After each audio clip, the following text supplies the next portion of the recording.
What's going on, guys, and welcome back. So Dreamborn is not only up to date, but it's not crashing a whole bunch because we're all overloading it trying to jump on and create our decks.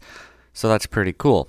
In the meantime, I've been doing a lot of ink table testing against AI, things like that, just to get play patterns down, see how decks feel, how just a general concept of it. I don't think it's the best for competitive testing, but it's kind of nice just to work out play lines and mulligan strategies and things like that. If you want to try out ink table, you can directly import them right from Dreamborn. But Lorcana, once we can get into that ranked ladder, we're going to try and climb it. And this is actually a deck I might end up playing. I was pretty high on Blurple, and I still am. However, this deck is fast.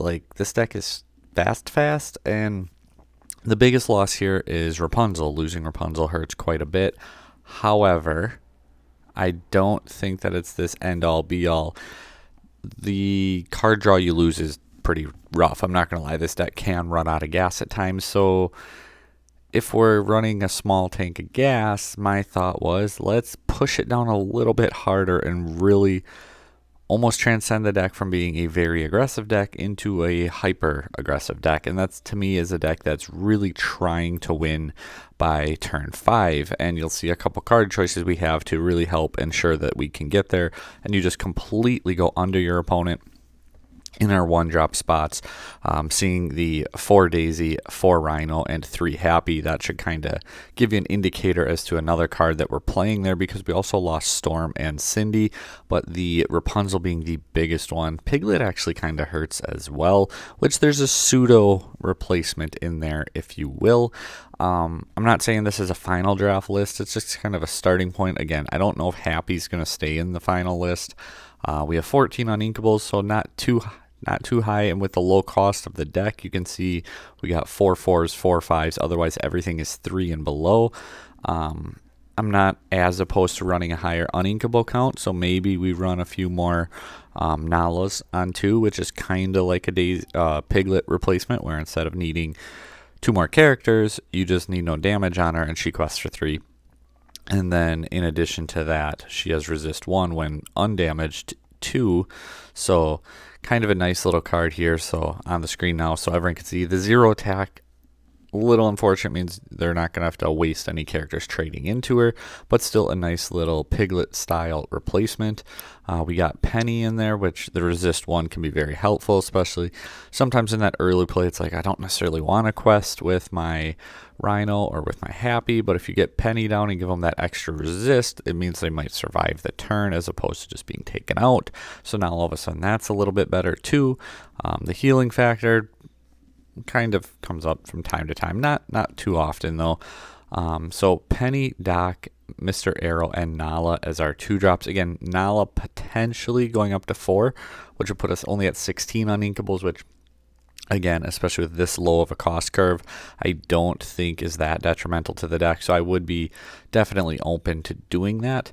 Doc's the draw engine of this deck. He already was a big part of it, but having the Rapunzel with things like Pluto and with your Lawrence's really opened up other avenues for it. So I think this deck we're going to see speed up and be more aggressive than it had been. And honestly, so far it's kind of been working. If they answer you though, they're probably going to answer you, and that's the downside to playing a hyper aggressive style strategy. Mr. Arrow, he's a 1/2 quester, but having resist 1 can be really nice, kind of like the Nala. However, he always has resist 1, and he also has 1 strength and is inkable. So in that regard, he's got some pros over the Nala, the con being she can potentially quest for 3. We got quite a few 1-drop. We got 11 1-drops, and then we got 14 2-drops. So we got 25 total there, meaning ladies most likely going to have a target to play. Potentially you could go for like a bodyguard on 2, so you can go like real aggressive like Daisy, then Arrow or Penny, and then lady into bodyguard, and have that avenue if you would like to go that route. If you want less uninkables, you can go with Jim Deere with the 4 defense. Otherwise you go with the Prince, and he has 5 willpower, but he is uninkable, so you gotta pro and con play that out how you would like to. And then a real star of the deck, we saw her already being played into last format in these decks, and that's Tiana. I've always liked this card since she was released. Played her in Amethyst Hyperaggro.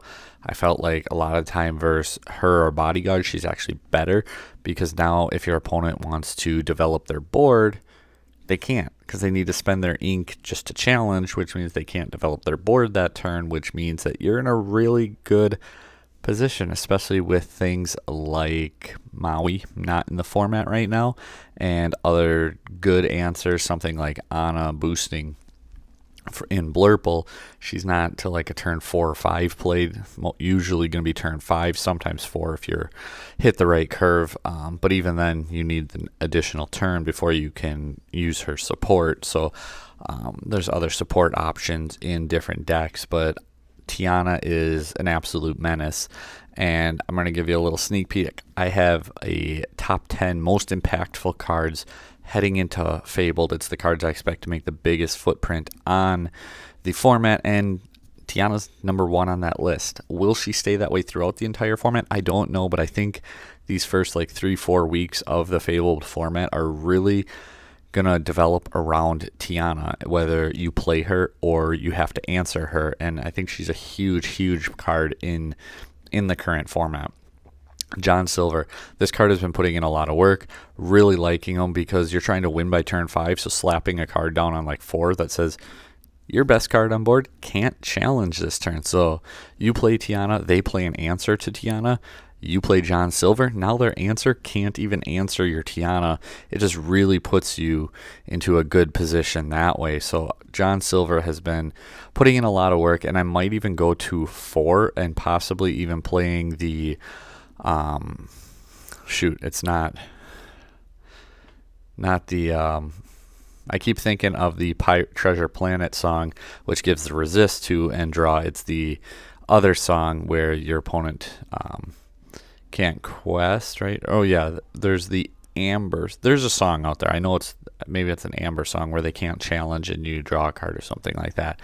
That card could potentially see some additional play into this John Silver, like I said, as like a turn 4, turn 5 option, especially once you get your Tiana down, so that they can't answer your Tiana even with the card that they play to answer her.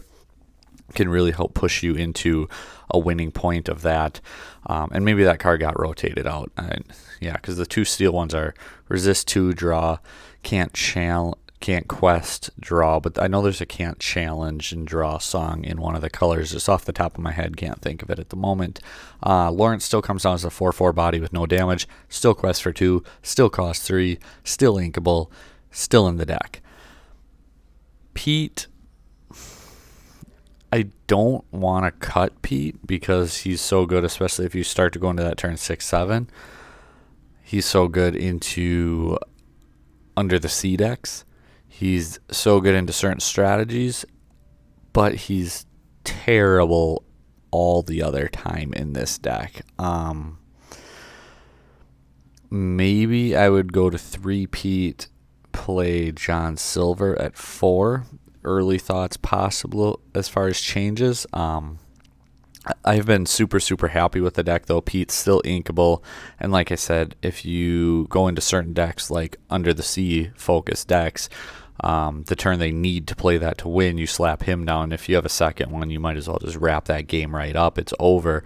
And he's a 3/3 body who could start slamming into their characters, so I guess I'm okay keeping him at 4. But out of the entire deck, I do think Pete's probably the least impactful card, which kind of feels weird to say. Outside of Happy. Happy's just a 1-drop who has some other utility that we're about to get to. Rhino Shift Line shouldn't really surprise anyone at all. And then lastly, I've preached this card all last format, and I liked her a lot in aggressive decks. Played her in Amber Amethyst, played her in Sapphire Amber. Any real aggressive strategy, but again, you're trying to win on turn 5, and sometimes it's like you can get close, and all of a sudden getting that extra 2 lore. I've had turns where it's like I'm only supposed to say quest for 7, and it'll put you to 18, and it's like they're almost out of the game too. And sometimes her best utility will come in and say a game state where your opponent's like, okay, they can quest up to 18. If I quest out this turn, I go to, say, let's just throw a number and say 14. threatening 23. They can't take out my board. They can't win. I win. They don't think about a +2 lore tutor in your deck. I have won a few games like that. Darling Deer is just such a good card to close out that turn 5 win. Just that 2 lore in hand that your opponent cannot count for. And then once she's on board, she's a 4/4 battering ram that you just start slamming into your opponent's biggest threats. Protect your Tiana, protect your arrows, protect your Lawrences, all these other cards. Just start slamming her into other threatening characters and just take it over the remaining portion of the game. Still playing Strength of the Raging Fire. I think that's the right call. And then without the Storm, that's why we're playing Happy and Dwarves Mine. You don't need Happy for Dwarves Mine. It just gives you 7 options to move to Dwarves Mine to deal 2 damage to your opponent. I don't know if I'm going to keep them in here. The original Diggy Hole list that became very iconic in this game did this, and they played it. And that's why I'm like, okay, it's familiar. It's proven. I'm going to go to it for the start of the format. I don't know if Happy stays, and I don't know if Dwarf Mine stays. The mine can stay without Happy. Happy does not stay without the mine, because you can still move other characters here and ping 1 damage to your opponent. And as they're trying to take out your board, you just start moving characters here and start pinging them for damage, removing their board while you're questing instead of challenging. Add that in addition to if you move Doc or Happy, you get 2 lore. So this is more of like a turn 4 or turn 5 play, like turn 4 onwards. That way you can play it, move a character, deal damage, and also gives that layered disruption with a 6 willpower, 1 lore each turn essentially. But yeah, I've been really happy with this deck, and I was 100% certain that I was going to just run Blurple all format, grind it out all the way to DLC Milwaukee. But I'm not 100% sure I want to do that anymore. Like, I think I'm going to build both decks, and maybe I'll just end up having my son play this one because it's pretty straightforward. There's a little bit of thinking, like, what's the ideal 1/2 lady into playing which card? What's the best play line for that? You know, do you go like Daisy, Penny, Lady into Nala? Do you go, different things like that? It's hard to say like all the exact scenarios for where you go with it. But we'll see. I got a handful of other decks that I want to bring to you guys, and I like my Amethyst decks. I like Amethyst Emerald a lot. That video will probably be up tomorrow if I had to guess. Otherwise, possibly Friday. It'll be up one of those 2 days. I got Amethyst Steel also coming this weekend. Like I said, the 10 most impactful cards for Fabled, which is actually like 15 because I got 5 honorable mentions, and then some other non-Amethyst deck templates for you guys. If you haven't already checked them out, I did do Steel Song, still a deck, but now it's Ruby. It's Ruby Steel Song. And check the comments on that video and the Emerald Ruby Actions video, because I did update both deck lists, and I'll pin a comment in both of them with the updated Dreamborn link, just for anyone who wants to go check those out. But thank you guys for watching. This Dreamborn link also is pinned in the description down below. Like, share, subscribe, all that good stuff. Thank you guys so much for all of the support, and until next time, take care.